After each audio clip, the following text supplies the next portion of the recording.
Olá, amados, a paz de Jesus, aqui é o irmão Renato, retornando depois de um longo hiato, um longo intervalo aqui, para trazer mais uma dica de leitura, uma obra que muitos conhecem, mas naturalmente a gente quase não traz comentários bíblicos aqui. Eu achei importante e interessante trazer isso aqui, porque vai tratar de uma obra, de uma epístola muito importante da Escritura Sagrada.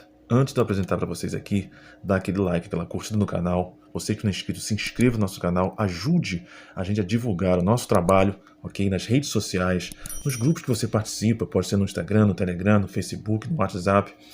E sem esquecer também de acionar o sininho das notificações. Você vai apertar o sininho, vai abrir as 3 abas, a primeira opção todas você vai apertar e você não vai perder nenhum conteúdo que subir novo no canal, ok? E não se esqueça, perdão, nosso grupo do WhatsApp está ativado já há um bom tempo. Quem quiser participar, você não pode se esquecer, né? O grupo não é para debate, não é para enfrentamento teológico, nada disso. Todo mundo se respeita, é um grupo de promoções, de lançamentos, de novidades que estão chegando no mercado e muitas das vezes não dá para te apresentar tudo aqui. Então lá no grupo o pessoal está sempre mandando coisas, novidades, promoções, né, nos sites, tá? O grupo lá do Hora Teológica News. Quem quiser participar, só mandar o seu nome, seu contato, para o e-mail que vai aparecer aí na tela, santosrsb2004@gmail.com, ok? Dito isso, vamos lá, sem delongas. A obra é bastante conhecida, essa aqui, irmãos. Romanos, um comentário bíblico. Esse aqui é do John Murray, isso aqui é da editora Fiel, né? Aqui, ó, o logotipo aqui. Uma obra assim fenomenal. Para quem gosta de tratar de teologia paulina, principalmente das cartas de Paulo, a carta de Romanos, né, que é bastante polêmica, cada um tem a sua interpretação, tá? Então é muito interessante e importante os seus estudos. Com certeza muitos já têm. Eu tenho essa obra aqui, mas só que é a versão brochura, né? Aqui, ó. Normalmente acho que tem, se eu não me engano, tem a capa dura também. E quem é o John Murray, que é um reformado? Deixa eu apresentar para vocês aqui. Quem é ele? Aqui, ó. O John Murray, 1898 a 1975, foi um teólogo, professor e escritor, nascido na Escócia. Serviu como soldado do exército britânico na Primeira Guerra Mundial, onde foi ferido e perdeu a visão em um dos olhos. Migrou para os Estados Unidos após a guerra e se estabeleceu como professor na Universidade de Princeton. Alguns anos depois, Murray ajudou a fundar o Westminster Theological Seminary, na Filadélfia, onde assumiu a cadeira, aqui, ó, cadeira de Teologia Sistemática do ano de 1930 e lecionou até o ano de sua aposentadoria em 1966. Foi ainda um dos conselheiros fundadores da editora britânica The Banner of Truth. Aqui, ó, esse senhor aqui, ó. Uma obra fantástica. Tá, deixa eu ver aqui para vocês quanto. Aqui, ó. Você tem aqui 764 páginas. Deixa eu mostrar o sumário para vocês e a gente vai fazer uma leitura em algum dos capítulos. Deixa eu baixar um pouquinho aqui.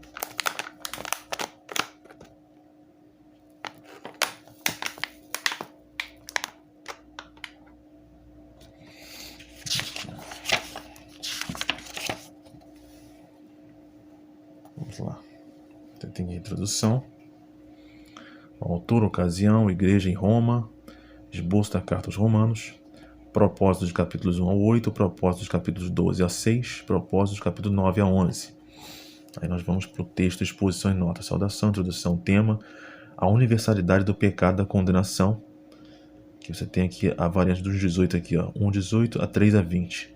No tocante aos gentios, no tocante dos judeus, agravamento da condenação dos judeus, fidelidade e justiça de Deus, conclusão. Nós vamos ler um pouquinho desse capítulo. Aqui, ó. Justiça de Deus, a comprovação fundamentada no Antigo Testamento, os frutos da justificação, a analogia, os efeitos santificadores, as distorções da doutrina da graça, os imperativos para os santificados, a morte relativamente à lei, a experiência transicional, a contradição no crente, a vida no espírito. A gente continua aqui, ó.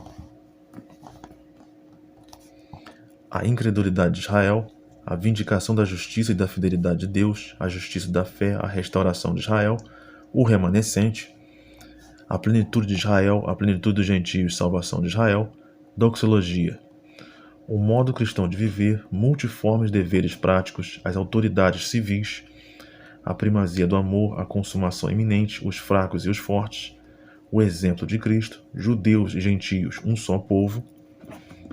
Tem mais aqui, ó. Ministério, projetos e plano de ação de Paulo. Quanto aos gentios, saudações e doxologia final. A saudação do próprio Paulo, saudações, né? Advertências contra os enganadores. Saudações de amigos, doxologia. Você tem os apêndices aqui, que é também muito importante. Vai falar sobre justificação, de fé em fé, Isaías 53:11, Calbart e Romanos 5, Romanos 9:5, Levítico 18:5, as autoridades de Romanos 13. Praticamente aqui é um apêndice, no caso são textos de apoio aqui, para você se situar melhor no comentário. Ó, Romanos 14:5, o descanso semanal, o irmão fraco, a integridade da epístola. Vamos aqui para a página 73, acho que vai falar sobre aqui, ó, universalidade do pecado. E o texto é esse aqui que ele vai trabalhar. Romanos 1:18-23, né? A ira de Deus se revela no céu contra toda impiedade e perversão dos homens que detêm a verdade pela injustiça. Porquanto que de Deus se pode conhecer, é manifesto entre eles, porque Deus lhe manifestou. Porque os atributos invisíveis de Deus, assim o seu eterno poder, como também a sua própria divindade, claramente se reconhecem desde o princípio do mundo, sendo percebidos por meio das coisas que foram criadas. Tais homens são, por isso, indesculpáveis, porquanto, tendo conhecimento de Deus, não o glorificaram como Deus, nem lhe deram graças, antes se tornaram nulos em seus próprios raciocínios, obscurecendo-lhes o coração insensato. Inculcando-se por sábios, tornaram-se loucos. Aqui, ó. Aí o restante. E mudaram a glória de Deus incorruptível em semelhança da imagem de homem corruptível, bem como de aves, quadrúpedes e répteis. Aqui, ó. Ele vai começar aqui. A expressão se revela, que inicia este versículo no texto grego, tem por essa mesma razão uma ênfase distinta. Corresponde à mesma expressão do versículo 17. Mas visto que seu sujeito é diferente, o que se torna proeminente é o total contraste entre os versículos 17 e 18. A ira de Deus apresenta-se como antítese óbvia à justiça de Deus. Ainda que qualquer confirmação fosse necessária, esta antítese demonstra inequivocamente que a justiça de Deus não é o atributo de justiça, mas antes a retidão providenciada no Evangelho para satisfazer a necessidade da qual a ira de Deus é a manifestação. A justiça de Deus, por ser retributiva em relação ao pecado, não poderia ser a provisão para que escapássemos da ira. É desnecessário e somente debilita o conceito bíblico da ira de Deus, privá-la de seu caráter emocional e afetivo.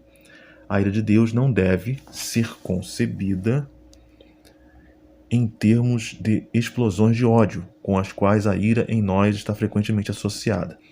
Porém, interpretar a ira de Deus como se esta consistisse apenas no propósito divino de punir o pecado ou de obter a conexão entre o pecado e a condenação é equiparar a ira com seus efeitos, eliminando completamente a ira como uma atitude que ocorre dentro da mente de Deus. O John Murray aqui ele vai tratar da questão de que quando vai se tratar de ira divina, jamais fazer uma comparação ou confusão como se fosse uma ira humana. Porque a ira de Deus ela vai expressar também o seu amor, por causa do seu atributo de justiça. E isso não quer dizer que ele esteja descarregando todo o seu ódio. É por causa de privação ou priorizar a sua santidade. É isso aqui que ele vai tratar sobre a questão do atributo de Deus, quando Deus vai manifestar a sua ira para causar justiça. Não justiça de salvação, mas justiça para demonstrar a manifestação do seu caráter, tá? Caráter santo. Muito bonito, muito profundo isso aqui. Vamos para a página aqui, acho que é a página 506, que ele vai tratar de um outro tema muito interessante. Essa obra aqui é magnífica, irmãos. Entre alguns comentários bíblicos aqui, o John Murray não pode ficar para trás não, hein? Deixa eu ver se é o 506 mesmo, a página 506. O que ele vai tratar aqui? Isso, é aqui, ó, plenitude dos gentios. A plenitude dos gentios e a salvação de Israel. Capítulo 11, 25-32. Olha só esse texto de Paulo. Porque não quero, irmãos, que ignoreis este mistério, para que não sejais presumidos em vós mesmos, que veio endurecimento em parte a Israel, até que haja entrado a plenitude dos gentios. E assim todo Israel será salvo, como está escrito: virá de Sião o libertador, e ele apartará de Jacó as impiedades. Esta é a minha aliança com eles, quando eu tirar os seus pecados. Quanto ao evangelho, são eles inimigos por vossa causa, quanto, porém, à eleição, amados por causa dos patriarcas. Porque os dons e a vocação de Deus são irrevogáveis, porque assim como vós também outrora fostes desobedientes a Deus, mas agora alcançastes misericórdia à vista da desobediência deles. Assim também, o cara está falando aqui na questão, falando para os gentios em relação à desobediência de Israel, né? Assim também estes agora foram desobedientes, para que igualmente eles alcancem misericórdia à vista do que vos foi concedida. Porque Deus a todos encerrou na desobediência, a fim de usar de misericórdia para com todos. Olha isso aqui. Deixa eu pegar o texto aqui que é muito interessante. Aqui, ó. O endurecimento parcial de Israel chegará ao fim. Isto é assinalado como a plenitude dos gentios. Em que consiste essa plenitude? O termo conforme aplicado a Israel assume um complexo de significados que se ajusta àquele contexto plenitude, ou totalidade, né? É contrastado com a transgressão e abatimento de Israel. Sem dúvida, o presente contexto produz seu próprio complexo de significado para esse termo. Aqui, ó. Deixa eu ver essa parte no final. Em adição a isso, há outras considerações que precisam ser levadas em conta, derivadas do contexto imediato. O verbo entrar, do qual a plenitude dos gentios é o sujeito, é o vocábulo padrão do Novo Testamento. Aqui, ó. Para indicar a entrada do reino de Deus na vida eterna. A ideia, pois, é de gentios entrando no reino de Deus. A perspectiva é a do futuro, pelo menos do ponto de vista do apóstolo. O único modo pelo qual aqueles que já entraram poderiam ser incluídos consiste em supor que a plenitude dos gentios significa o número total de eleitos dentre os gentios. Ou seja, não todos, né? Alguns dos gentios, muitos dos gentios, vão ser eleitos porque vão entrar, né, fazer parte dessa salvação. Suposição que será abordada em seguida. Nesta altura, o ponto central é que se torna impossível excluir da expressão até que haja entrado a ideia do número de pessoas que entrarão no reino de Deus. Nas palavras endurecimento em parte, encontra-se subtendida a ideia quanto ao número.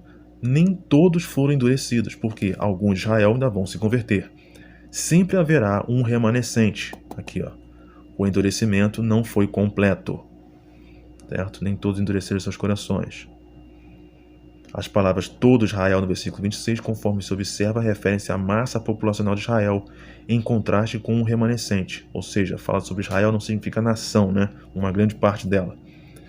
Diante dessas considerações, seria insustentável alegar que a expressão a plenitude dos gentios não pode ser vinculada a qualquer ideia de proporção numérica.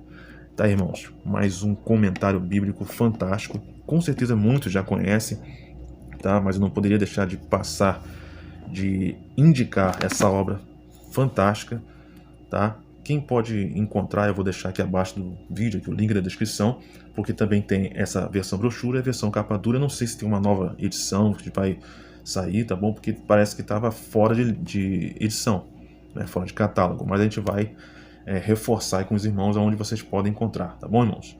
Muito obrigado por ter ficado com a gente até agora. Deus abençoe e até o próximo vídeo.